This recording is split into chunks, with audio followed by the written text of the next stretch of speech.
Thanks for staying with us. We continue the broadcast with news that the St. Lucia's Social Development Fund has embarked on an initiative to assist young males during their academic journeys. With teenage boys being amongst the most vulnerable groups in the population, the organization is seeking to bolster their futures and provide springboards for their success through the Our Boys Matter program. Queen Sajis gives us the details in this report. It was Nelson Mandela who said that education is the most powerful weapon which you can use to change the world. Taking these words into consideration, the St. Lucia Social Development Fund has initiated a program to assist in the academic journeys of several young men on island.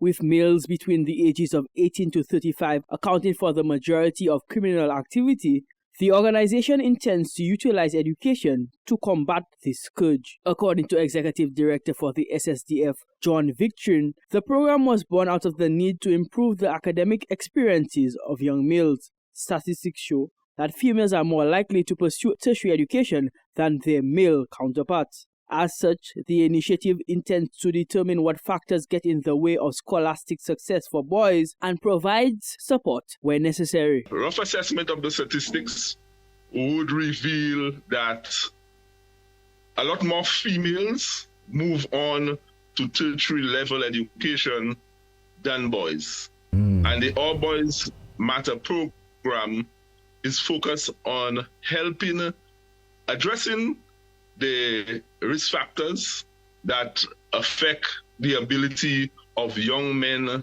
to perform well at school in order to ensure that at the end of the school tenure, these individuals would be able to integrate into today's world of work. The saying, "It takes a village to raise a child," has been proven valid time and time again. Psychologists have noted that the environment children are raised in plays a critical role in the success of their development. It is with this in mind that the SSDF has chosen to empower those around the young men to ensure that they achieve their goals. The organization offers basic necessities to individuals who may not have access to them naturally. We have taken the ecological approach to the All Boys Matter program, where we embrace the family, we look at the community, the support systems for these young men who are part of the program. So we provide housing support to some of the households that are part of the program. We provide basic grocery support in some of the instances to ensure that these young men are at least nourished while they attend the learning institution. We provide psychosocial support to these young individuals. We also provide them with transportation support, uniform support, textbook support. So we provide them with as much support as possible in the effort to address the risk factors that would affect their performance at school. Ultimately, it is the goal of the organization to make the young men it caters to productive members of the St. Lucian society. Reporting for the Hot 7 TV News, I am Queen Sajis. In a thrust to address period poverty, Grosile MP Kenson Casimir, in collaboration with local enterprise Evolve and Change, distributed over 70 care packages to Form 1 female students of the Corinth Secondary School on Wednesday. The packages were inclusive of various menstrual and sanitary products. Wednesday's donation signaled the commencement of a constituency-wide drive to ensure that students have access to necessary sanitary products. Period poverty may not be a common term in the St. Lucian vernacular, but it is an issue which affects more than 500 million women globally, according to statistics gathered by the World Bank.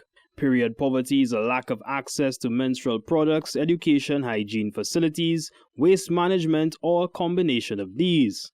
In a determined effort to combat period poverty and promote menstrual health awareness, Grosile Member of Parliament Kenson Casimir joined forces with the local business Evolve and Change to provide vital support to female students. On Wednesday, Casimir and the Evolve and Change team distributed 75 care packages, each containing a range of menstrual and sanitary products to Form 1 students at Corinth Secondary School. I remember growing up, attending the Leoness Comprehensive Secondary School, that you would see females in training very often, but for one time of the month, you just don't see them, and you don't really know what's going on. If a competition is held during a particular time of the month, they are unable to attend, and that really was a setback for a number of athletes. I only understood why when I became minister and I interacted with some parents who said that, during certain times of the month, they're unable to come to training because of, heavy flows, and some of those things were taboo to speak about. And I think speaking about ending period poverty is something that this government is serious about. We have gone ahead and removed VAT on all sanitary supplies, and I think that is something that goes a long way. And I think as a minister and an MP, I support small businesses and I support young women in my community. The distribution event at Corinth Secondary was met with enthusiasm and appreciation from both students and staff. The care packages, thoughtfully put together by Evolve and Change, included items such as sanitary pads, tampons, menstrual cups, hygiene wipes, and informative pamphlets on menstrual health. These supplies will go a long way in assisting female students in managing their menstrual needs with dignity and comfort. It is my idea, so I went to the minister and I told him about it, and he was like, yes, I love it, I love it, I love it. I'm coming on board, I love it. So we said we're going to do it for all the schools in the Grizzly district. Yeah. It is amazing so far. I never thought, so many children will like the idea. Wednesday's donation event serves as a beacon of hope for the future of young women in Grizzly. It signals the launch of a broader campaign which will see similar distributions at various schools and communities within the constituency. The aim is to provide ongoing support and education on menstrual health, empowering young women to embrace their education confidently and without interruptions. Reporting for the Hot 7 TV News, I am Kareem Nelson. Export St. Lucia is reporting that alternative markets have been found for St. Lucian bananas following the collapse of banana trade to the United Kingdom. According to CEO Sunita Daniel, demand remains high for the crop regionally. However, for St. Lucia to reap the benefits of the new and emerging markets, banana farmers must overcome the losses suffered as a result of Tropical Storm Fred. In the wake of a declining market for St. Lucian bananas in the United Kingdom, Export St. Lucia has embarked on a mission to discover new opportunities and markets for the island nation's agricultural treasures. Recent research-led missions in the region have uncovered promising prospects for the export of not only bananas, but also a range of other locally grown produce. Export St. Lucia, the agency responsible for promoting and facilitating exports from St. Lucia, has been working tirelessly to find alternative markets for the country's prized green gold bananas. The suspension of banana trade to the UK market, attributed to failures to meet contracted quantities and quality issues, prompted a strategic shift in the nation's export focus. CEO Sunita Daniel declares that losing the UK market is not a big loss, as regional markets have been secured for St. Lucian bananas. We know that people were quite concerned about the loss of the banana markets, waitrose to the United Kingdom. We are happy to report that we have been able to go into the regional markets, and we have secured sufficient markets to absorb all of what was being sent previously to the United Kingdom to the regional markets. So we do have markets available for bananas. We do have contracts that we have been asked to fill from our distributors outside of St. Lucia within the region. Securing the markets, however, is but one piece of the puzzle.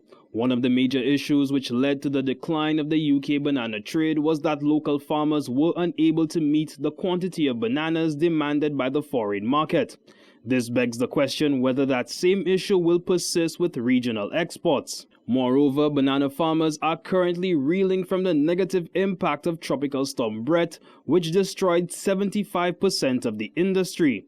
Despite these concerns, Daniel is optimistic that once local banana production resurges, the island will be able to meet the contractual obligations. We have done bananas, and we know how to do the bananas well.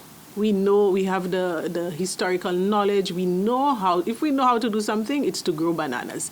And so I think if we're able to take those lessons and then pass them on to the regional market where the demands are not as stringent as the UK market. Farmers should be able to fulfill those markets in the near future. So we are very hopeful, and we're very hopeful that farmers, with the support that the government has recently injected into the banana, the agricultural sector, particularly the banana subsector, that we should see those amounts increasing for banana production. Beyond bananas, Export St. Lucia's research also uncovered substantial demand for a variety of non-banana produce from St. Lucia. These include plantains, coconuts, mangoes, dasheen, cucumbers, and sea moss. These agricultural products have found eager takers in regional markets, where consumers and businesses alike have shown a strong preference for St. Lucian-grown produce. Reporting for the Hot 7 TV News, I am Kareem Nelson. In a dramatic turn of events, Roseau has replaced Ancillary as one of the teams to compete in the Blackheart Knockout Tournament following an incident at the Big 8 Championship over the weekend, whereby a conflict between the head coach and a match official resulted in a premature end to the final. In the aftermath of the incident, the Blackheart Productions Disciplinary Committee ruled that the implicated coach must issue an apology to allow his team to remain in the competition. However, the coach opted out of that resolution and issued a lawyer's letter to Blackheart Productions. Kareem Nelson tells us more. The precursor to the illustrious Blackheart Knockout Tournament, referred to as the Big 8 Championship, ended on a sour note on the evening of Sunday, 3rd September, when tempers fled on the field during the final between Leclerc and Ancillary. An altercation involving the head coach of the Ancillary team and the match officials disrupted the game's flow, leading to the premature conclusion of the match when the coach pulled his team from the field. In the days since the incident, President of Blackheart Productions, David Shakes Christopher, has described the coach's actions as outright disrespectful. In an attempt to not jeopardize the entire tournament, the Blackheart Disciplinary Committee took swift action against the head coach, requesting that he issue a written apology to preclude any instance whereby the team would be suspended from the tournament. Whereas the Blackheart team and the St. Lucia Football Association believed that it was a reasonable resolution, they were then blindsided by a lawyer's letter on behalf of the implicated coach. We give them some time to just apologize and let's move on. Instead we get an apology, we get a lawyer letter. Can you believe that? You come to my party, I invite you to my function, to have fun with me at my function. You misbehave at my function. I tell you, boss, just say sorry and continue drinking by the bar because you have Ruby, you have people, you have serving fish, everybody. Drink, enjoy yourself, look ball, look football, look everybody. Have fun. Turn on the music, have fun. You bring a lawyer letter? What does lawyer letter say? It's a peace show. Due to the severity of the matter, the case was then referred to the St. Lucia Football Association for deliberation due to its role as the technical overseer of the tournament.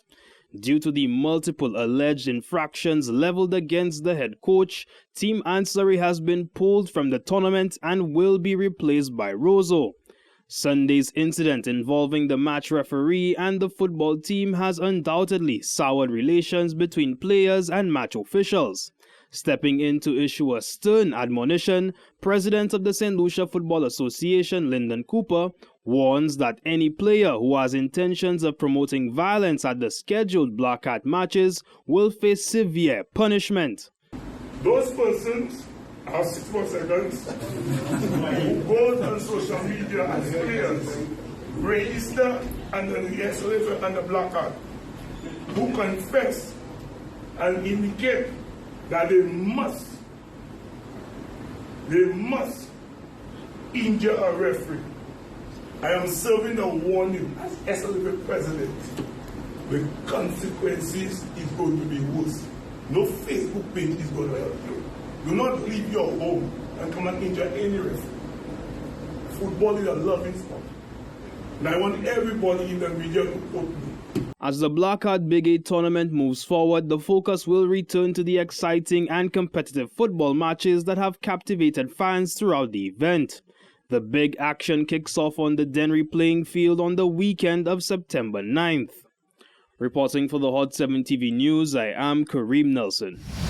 Stay tuned, we have more news coming up right after this commercial break.